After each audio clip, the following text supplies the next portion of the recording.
My name is Lily, and for 7 years, Ethan was the center of my universe. I can still remember the first time we met. I just turned 19, an awkward college sophomore clutching textbooks to my chest, drowning in the stress of looming papers and part-time jobs. Ethan was a senior, charming but quiet, leaning against a campus bulletin board, his fingers drumming against his phone screen. When he looked up and caught my eyes, it felt like the world blinked out for a second. He smiled and said, "Hey, are you okay? You look like you're about to pass out." I laughed nervously, cheeks burning. Who was this guy, worried about me when we'd never spoken? It started with coffee that day. One coffee became 10, and soon my days were marked by how many times his name popped up on my phone. In those early years, we were inseparable. We'd sneak into movie theaters with cheap candy hidden in my purse. Wander parks under autumn leaves, our breath fogging in the chilly air as he tucked my hair behind my ear and whispered, "God, you're beautiful." I'd never felt wanted like that before. Ethan became my safe place.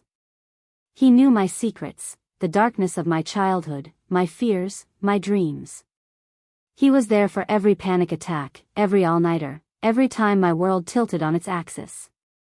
He was the one who held me on nights I woke up crying from nightmares about my family. The one who promised me that I wasn't broken. And it wasn't just emotional support. During my final 2 years at university, I was buried under thesis research. Sleep was a luxury, and social life was non-existent. Ethan was my anchor. He'd bring me takeout when I forgot to eat. He'd rub my shoulders while I typed, whispering encouragement. One night, during a rainstorm, I sat on my bedroom floor surrounded by stacks of paper, tears pouring down my cheeks. I felt like I'd drown under the weight of expectations and fear. Suddenly, Ethan was there. He knelt beside me, gently lifted my chin, and brushed my tears away with his thumb. "Hey, look at me. You're the smartest, strongest person I know. You've got this. And even if you don't, I'm not going anywhere." Then he kissed me. Soft at first, like he was afraid I'd shatter. But then deeper, his fingers sliding into my hair, his body pressing against mine. Despite the storm outside, my room felt warm. My skin hummed under his touch. His lips traced my jaw, down my throat, sending little sparks racing through my body. I gasped as his hands caressed my waist, pulling me closer. For a few breathless moments, there was no thesis, no stress. Just Ethan and the way he made me feel like I was the only woman on earth. We didn't go further that night. I pulled back, still too anxious, too afraid of consequences like pregnancy. Ethan respected that. He held me close and whispered, "Whenever you're ready." "I'll wait." That's the Ethan I fell in love with. But even then, small shadows lingered at the edges of our perfect world. Mostly, they wore the faces of his family. For the first couple of years, I didn't notice the cracks in my perfect life with Ethan. We were young, wrapped up in each other, building inside jokes and dreaming about future apartments, travel plans, and maybe one day even a wedding. But as time went on, something began to pulse under the surface of our relationship, a low, constant tension that made me feel like I was always bracing for impact. And that something was his family. The first time I met Ethan's mother, we were at his family's house for Thanksgiving. The table was set beautifully, silver cutlery, linen napkins, the aroma of turkey and cinnamon drifting through the air. I'd dressed carefully, wanting to make a good impression. At first, his mother seemed polite enough, smiling and asking polite questions about my studies. But during dinner, the conversation shifted to how often Ethan was spending time with me. His mother set down her wine glass, gave me a thin smile, and said, "Lily, you seem sweet. But you shouldn't expect Ethan to spend all his time with you. He has a family, too." My fork froze halfway to my mouth.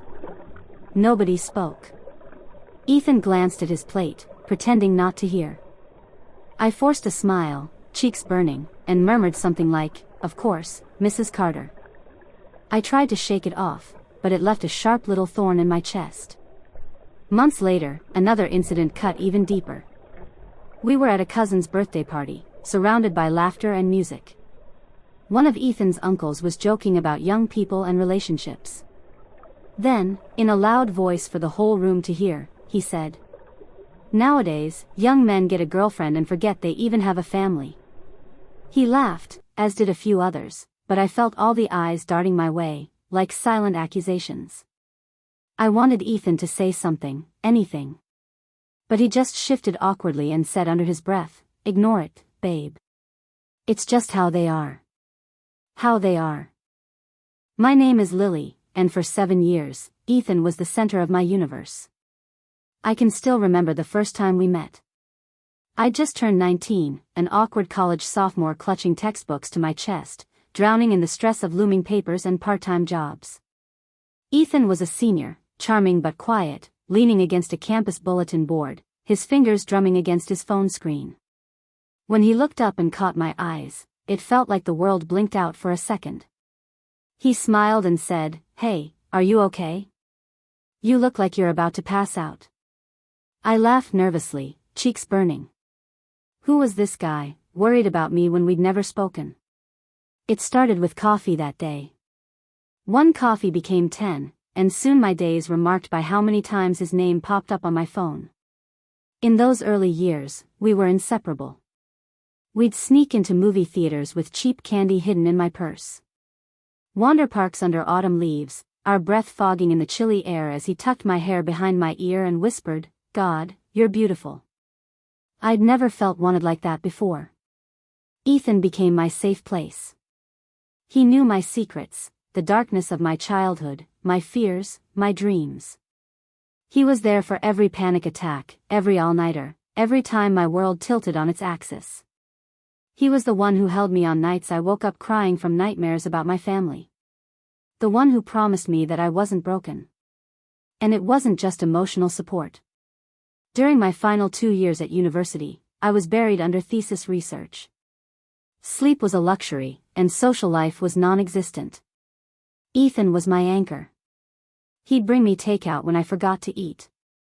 He'd rub my shoulders while I typed, whispering encouragement. One night, during a rainstorm, I sat on my bedroom floor surrounded by stacks of paper, tears pouring down my cheeks. I felt like I'd drown under the weight of expectations and fear. I wish I could tell you exactly when things began to slip. But sometimes, heartbreak doesn't arrive with a loud bang. Sometimes it sneaks in on quiet feet, weaving itself into the spaces between two people who once thought nothing could come between them. It was the spring of my final thesis year. I was drowning in research, living off caffeine, my eyes burning from endless screen time. Ethan was my constant presence, bringing food, hugging me from behind while I worked, pressing kisses to my temple. I thought we were solid. But something shifted. Ethan grew distant, quieter, more absorbed in his phone. I'd glance up from my laptop and find him scrolling rapidly, locking his screen the moment I looked his way. I didn't pry. I'd never been that girlfriend who checked his phone or demanded answers. I trusted him completely. I remember the night he told me. It was late, the scent of rain wafting through my open window. I was perched on the edge of my bed, rubbing my temples, exhaustion making everything feel surreal. Ethan sat across from me in my desk chair, legs bouncing restlessly. He kept opening and closing his mouth, as though trying to force words out. "Lily, there's something I need to tell you." My heart lurched. "What is it?" He dragged in a breath, eyes shining with unshed tears. "I cheated. Twice." The room seemed to tilt. The hum of my desk fan roared in my ears. "What do you mean, you cheated?" I whispered. He swallowed hard. "Last year. During your thesis. I matched with girls on dating apps. We met a few times. We kissed, hugged. But that's it. I couldn't sleep with them. Because I still loved you." My body went cold. I felt like I'd left my own skin and was watching from the ceiling. "Why?" My voice was small. "Because we hadn't been close. You were so stressed. We weren't intimate for months. I felt alone. I pressed my fists to my eyes, hot tears breaking free. So that's your excuse? I was working my ass off for my future. For our future.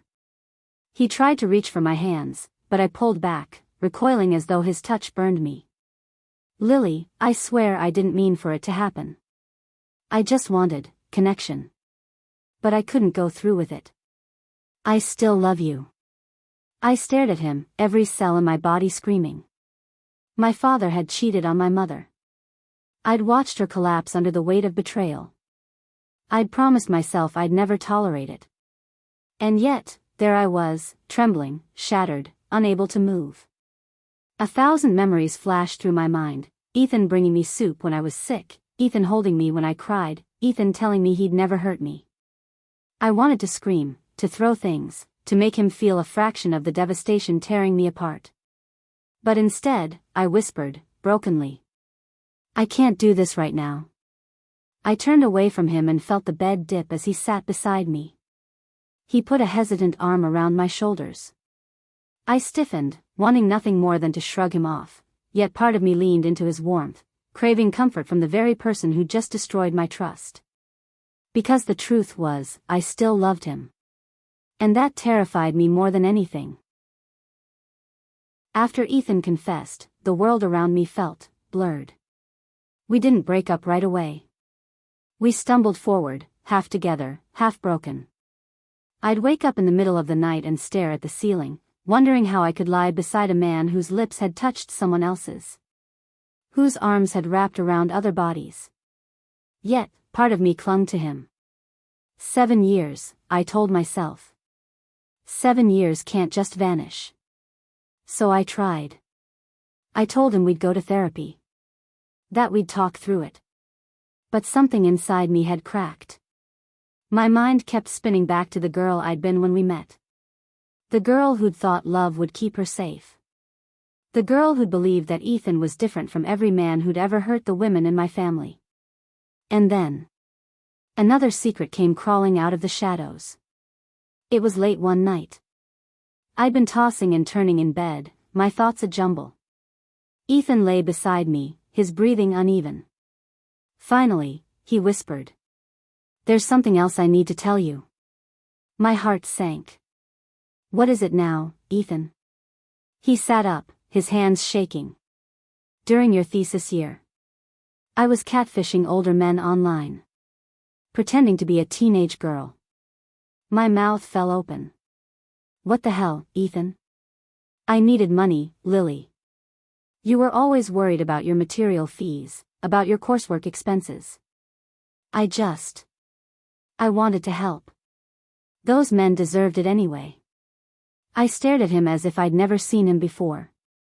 "You scammed people? Using a fake identity?" "Ethan, that's illegal." He shook his head wildly. "I swear I didn't do anything sexual with them. I just chatted. They'd send me money. I was only trying to support you." I felt like I was going to vomit. "Don't you dare blame this on me." Tears welled in his eyes.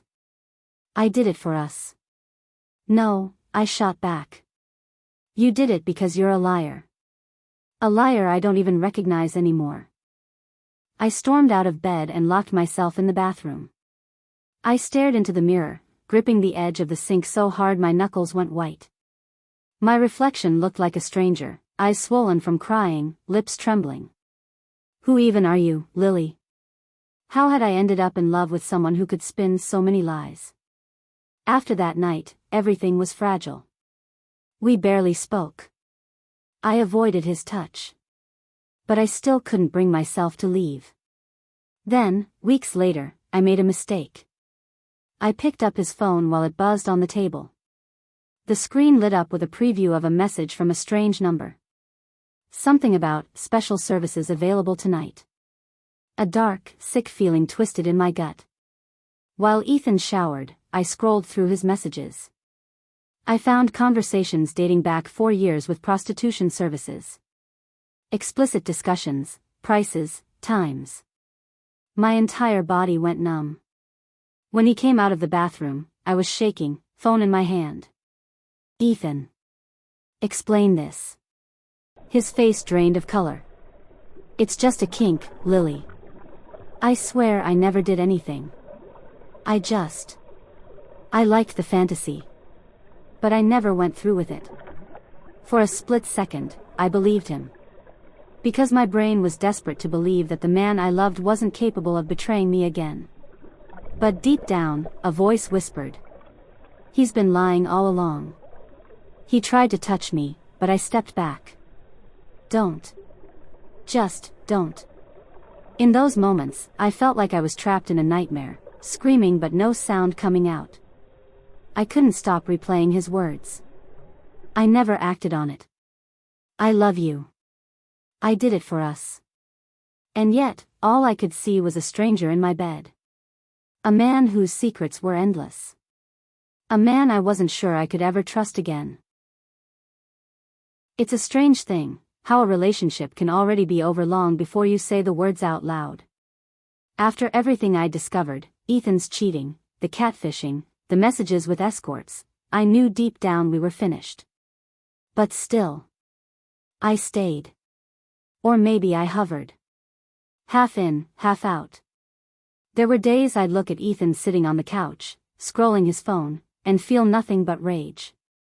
Other days, my chest ached so badly I could barely breathe, wanting nothing more than to curl up beside him and pretend none of it had ever happened. I thought about all the small things. How he'd squeeze my hand during scary parts in movies. How he'd lean over while I cooked and kiss my cheek. How he'd send me playlists for every mood. 7 years, my heart kept whispering. You don't throw that away. But the distance between us grew wider. We barely touched. Conversations became polite exchanges about groceries or bills. Until one evening, he sat me down on the couch. His hands trembled in his lap. Lily. I think we should take a break. My throat closed up. A break? After everything? That's your solution? He stared at the floor. I still love you. But I don't want to keep hurting you. Anne. I don't think you'll ever trust me again. You deserve someone better. Someone who can give you the future you want. I bit back a sob. So you're just done? He shook his head quickly. No. I still want to be in your life. As your best friend. Maybe, after some time, we could find our way back to each other. I laughed, a raw, hollow sound. Best friends, Ethan? After this? Are you serious? He reached for my hand, but I pulled away. I just can't stand the thought of losing you completely, he said softly. I wanted to scream. I wanted to shake him and ask why I was the one always fighting for us, even after he tore us apart. Instead, I whispered. Okay. A break. We didn't talk much after that. A month later, I noticed Ethan had deleted all our photos from social media. Our trips, our anniversaries, even silly photos of us making faces. All gone. I called him, voice shaking.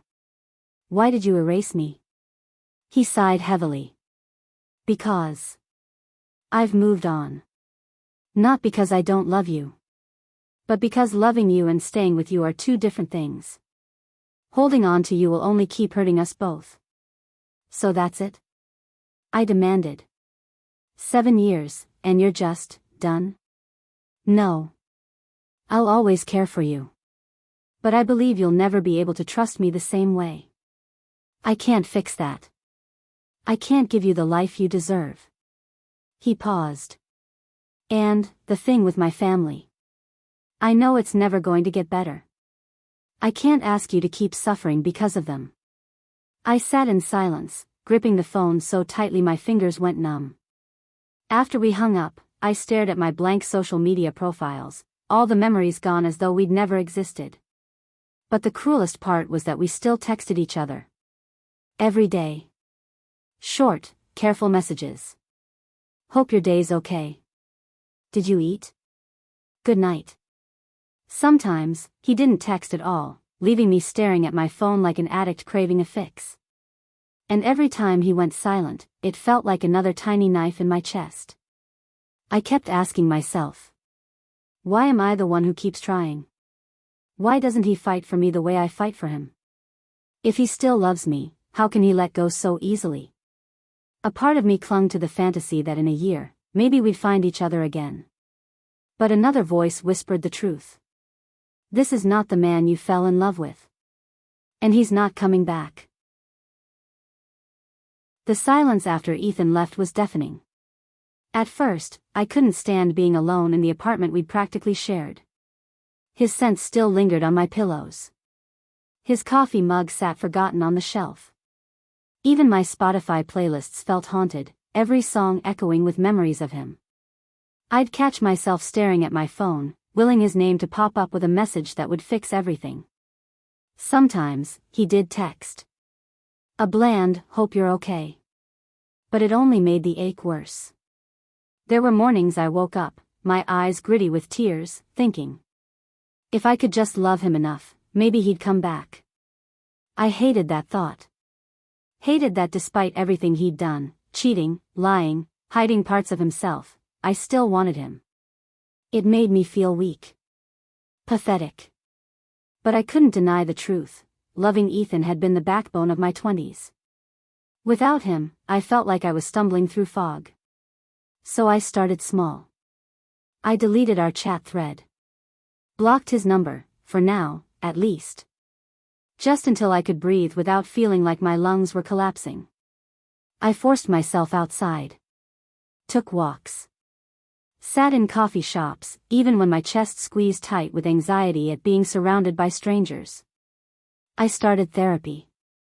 At first, all I could do was sob in my therapist's office, repeating the same questions over and over. Why wasn't I enough? Why didn't he fight for us? Was I too cold? Too busy? Too closed off? My therapist would listen quietly, then remind me in a gentle voice. His choices were his own. You are not responsible for his betrayals. It didn't sink in right away. But little by little, the words started to stick. I picked up books like The Body Keeps the Score and Not Just Friends. I wanted to understand why I'd stayed. Why betrayal felt so entangled with love. Why my heart couldn't simply flip a switch and let go.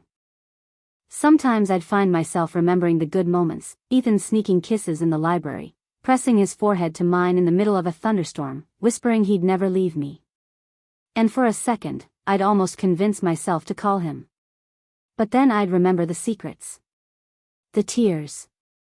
The way he stood silent while his family chipped away at me. I'd remember the stranger's messages on his phone. The lies layered upon lies. And I'd whisper to myself, Lily, you deserve better than this. One evening, months after our last real conversation, I stood by my window and watched the sun sink behind the city skyline. The sky burned with streaks of gold and orange. A thought drifted through my mind, clear and true. The girl I was 7 years ago would want me to be free. I don't know what the future holds. Some days, the loneliness still crashes over me like a wave. I'm terrified of the emptiness waiting after graduation, of building a life without the person I thought would be beside me forever. But I'm starting to believe that loving Ethan doesn't mean I have to keep sacrificing myself. And maybe, the love I need to fight for most right now is my own. So I'm choosing me. Even if my heart has to break 1,000 more times to get there.